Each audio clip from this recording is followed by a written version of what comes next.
तो बांग्लादेश की प्रधानमंत्री शेख हसीना, अब आप देख सकते हैं, उनको गार्ड ऑफ ऑनर से सम्मानित किया गया और उसके बाद अब वो मुलाकात करती हुई जो केंद्रीय मंत्री हैं उनसे प्रधानमंत्री नरेंद्र मोदी की अगुवाई में प्रधानमंत्री नरेंद्र मोदी ने भव्य तरीके से इनका स्वागत किया और उसके बाद अब वार्तालाप का जो दौर है वो जारी है और ऐसे में अब सबसे उनकी मुलाकात, उनकी ये शिष्टाचार भेंट करवाई जा रही है।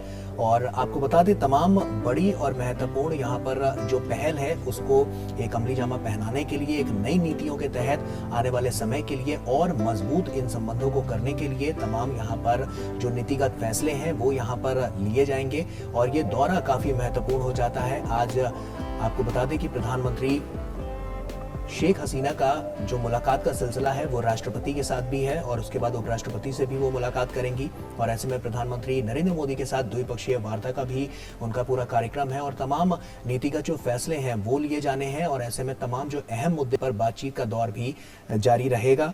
शेख हसीना की ये यात्रा इस दौरान बीच साझा नदियों के जल बंटवारे, बिजली और ऊर्जा सहयोग, सीमा प्रबंधन और रक्षा, रेलवे और विज्ञान और प्रौद्योगिकी के क्षेत्र में सहयोग पर केंद्रित कई समझौतों और MOU पर साइन होने की भी संभावना है। तो बहुत ही महत्वपूर्ण ये पूरा दौरा इनका होने वाला है और इस दौरे को लेकर तमाम तैयारियां साफ तौर पर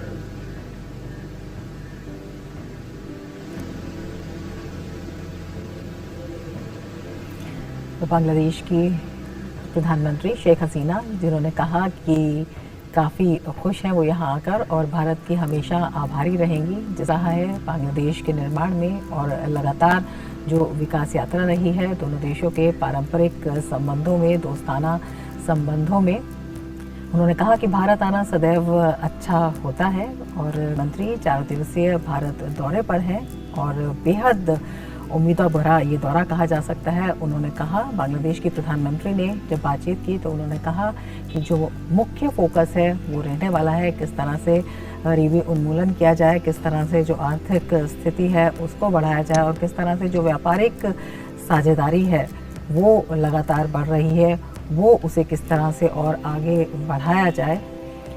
तो दोस्ताना संबंधों में कई महत्वपूर्ण विषय, poverty alleviation, economic emancipation. So, with all these issues, I feel that our two countries we can work together, so that people not only India, Bangladesh, and also the South Asian people, they can get better life. That is our main focus. So, every visit I feel that when we discuss, we are very.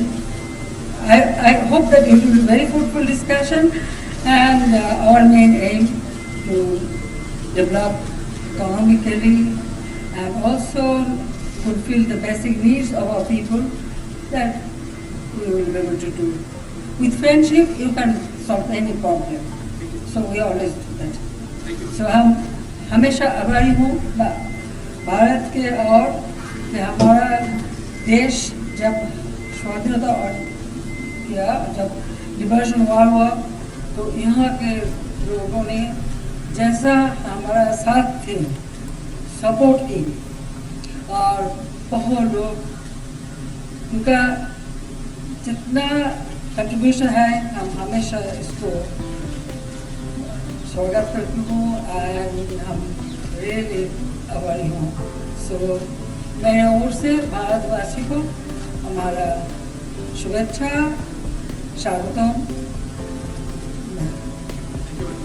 আমি একটু চেষ্টা করলাম হিন্দিতে বলতে, 6 বছর ছিলাম এখানে, একটু একটু শিখেছি, তো সেখান থেকে একটু বললাম যে আমার তরফ থেকে আমি ভারতবাসীকে আবার শুভেচ্ছা জানাচ্ছি, শুভকামনা জানাচ্ছি। আর সেই সাথে সাথে 71 সালে ভারতবাসী যেভাবে আমাদের পাশে দাঁড়িয়েছিল এবং সব ক্ষেত্রে আমরা তাদের সহযোগিতা পেয়েছি, সেজন্য সবাইকে আন্তরিক ধন্যবাদ জানাচ্ছি বাংলাদেশের পক্ষ থেকে, বাংলাদেশের জনগণের পক্ষ থেকে, আমার পক্ষ থেকে, আমার পরিবারের পক্ষ থেকে। সবাইকে অনেক অনেক ধন্যবাদ।